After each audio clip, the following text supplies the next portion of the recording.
Exhibits in the aquarium already this morning. You know what I'm about to say. If you haven't, you will get to see that as you go around the aquarium.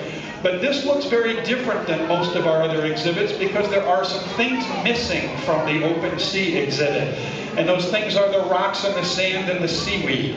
And the reason for that is most of our exhibits are trying to show you the part of the ocean that you and I are the most familiar with, and that is the coastline. And that's where the rocks and the sand and the seaweed are. In this exhibit, we're trying to show you what the rest of the ocean looks like. In fact, what most of the world's ocean looks like. Now, for most of us, this view on my screen up here is the best view that we ever get of it as we're flying over it on the way to somewhere else. That gives you a feeling for just how big the ocean is with how long it takes to get to wherever else you're flying to. But in our exhibit, we're trying to show you the fisheye view of the exhibit. Like this, just water. And for most of the ocean, that's all there is. So think of it this way. If you were to get into a boat and travel out 100 miles or more offshore where you couldn't see the coastline anymore, and jump out of the boat and have the boat go off and leave you, not only would you be very wet and very cold and very lonely, but water is pretty much all you would see. The bottom of the ocean would be too far down to find. The coastline would be over the horizon. And this is all that most of these animals see all the time. Now, as you look in here, you can see that we have lots of different kinds of animals in here. And if these animals were out in the ocean, each of them would have its own way of getting food, and each of them would have its own way of avoiding becoming food for somebody else as well. That's a very important consideration. And we're going to talk a little bit about some of their adaptations during the program. But what it really means for us is that we have to have lots of different ways of putting food into an exhibit like this to accommodate all of the different animals, to make sure they get the right kinds of food and enough food and not too much food. So it takes a whole team of us to do this program on a Saturday morning. And we have an observer in the room, Alan, and his job is to watch the animals and see how they are responding to what we do to make sure that we're getting the right food to the right animals. And then up top we have some folks, and the first two people that will be feeding animals are Ray and Maria. So go ahead and drop your targets in the water, Maria and Ray. They're going to be trying to get the attention of our two green sea turtles. You can see them right up in the center right now. We're trying to get them to go off to the right-hand window, and you can see they immediately turned and went the other way. Some of you may have kids who do that at dinner time, right? You call them and they're out the door and down the street, and there they go. So there's one target you can see, and the reason that we're trying to get them over there is they have a specialized diet. And here's a little clip of Reggie, one of our husband staff, feeding the turtles. Their diet consists of romaine lettuce and green bell peppers. Now, who can tell me what part of the ocean those grow in? Yeah, they're not ocean food, but they have the same nutrition as the seaweeds and the surf grass that the turtles would otherwise be eating. So that's why we're feeding it to them. It's a nice, easy way to buy some food locally and keep our turtles good and healthy. Now, we've got one turtle in place and the other one not so much. That's a very common occurrence here. So now Kinsey has started to toss some food in for our biggest, fastest animals in here, and that's our yellowfin and bluefin tuna, as well as the dolphin fish, the ones with kind of a big square head up at the top. So keep an eye on them. They are the speedsters. They're also the biggest and fastest. They get all they want. And the turtle is out here trying to steal food from the tunas. She's not nearly fast enough to outswim them, but if she can get to one, she doesn't really care if they bump into her because she's wearing that nice suit of armor, so it doesn't really deter her, and she's decided she'd like a little calamari with her Caesar salad. And so there she goes. Now, in the meantime, you'll notice that the smaller tunas and the bonitos and some of the other animals in here are staying out of the way. They're a little intimidated by the larger tunas. So what the smaller ones will do is zip through as fast as they can, grab some food, and get back out of the of the way again so they don't get run over by those freight trains. There's a couple of stingrays in here, there are some sharks in here, and for the most part they stay out of it. Although here comes one of our stingrays up into the center, and so we'll see if she goes out and tries to steal a little food as well. This feeding is not designed for her, but she might try to get a little bit of food. Now watch the dolphin fish. There's one right in the top center of the window here. And look at it, a minute ago it was silver and now it's a beautiful golden yellow.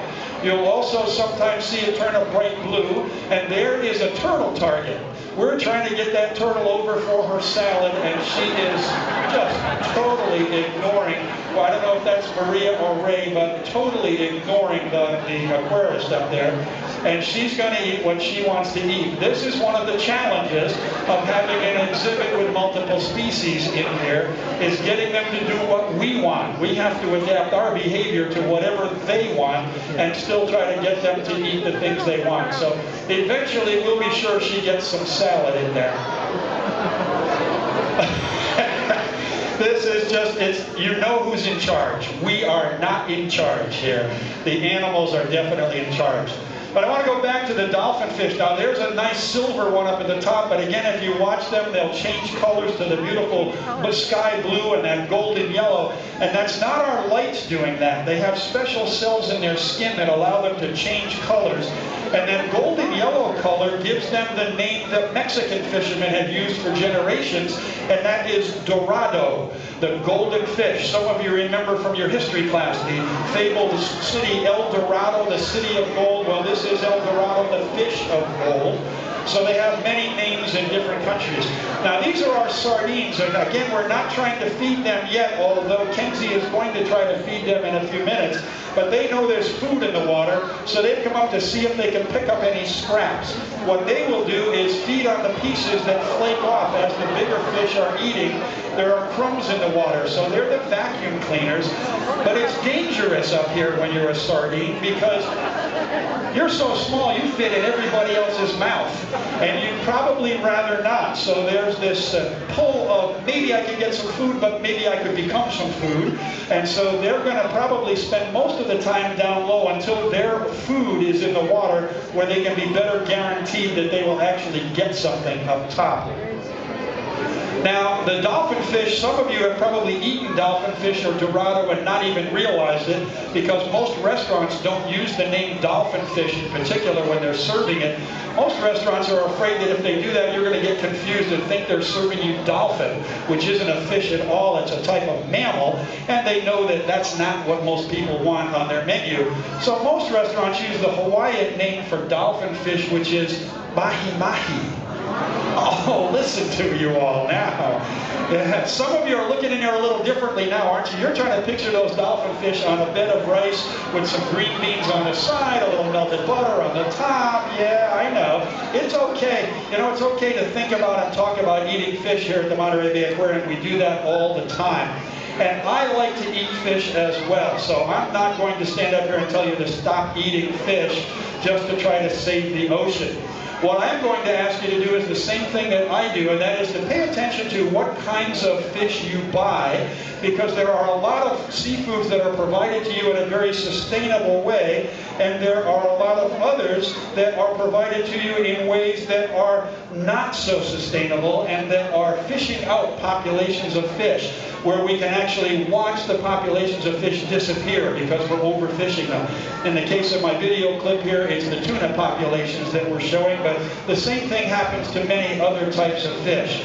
If you'd like to help us here at the Monterey Bay Aquarium to keep the oceans healthy for generations to come, so that we can all continue to enjoy great seafood and seeing animals like this in our exhibits, we're going to ask you to use one tool that we've made up for you. It's called our Seafood Watch Consumer Guide program. And this has lists on it of best choices and good alternatives, and if you choose your seafoods off of those lists, we can promise you you're not harming the ocean in the course of feeding yourself. On the other hand, we also have a list called Avoid, and I'm going to ask all of you who are seafood lovers, and who here wants to admit to being a seafood lover? It's okay, I am too. I'm going to ask you all to join me in using this program to help you decide what to eat and what you will avoid, and avoid the things on our red list for several years to give the ocean a chance to recover from the damage that we've been doing for the last 30 to 40 years. If you would like this, we have two different technologies for you. One of them, if you're like me and you prefer an older technology, that's called the hard copy. Some of you may remember when we used to print everything and read it on pieces of paper. I have some hard copies of our Seafood Watch program here.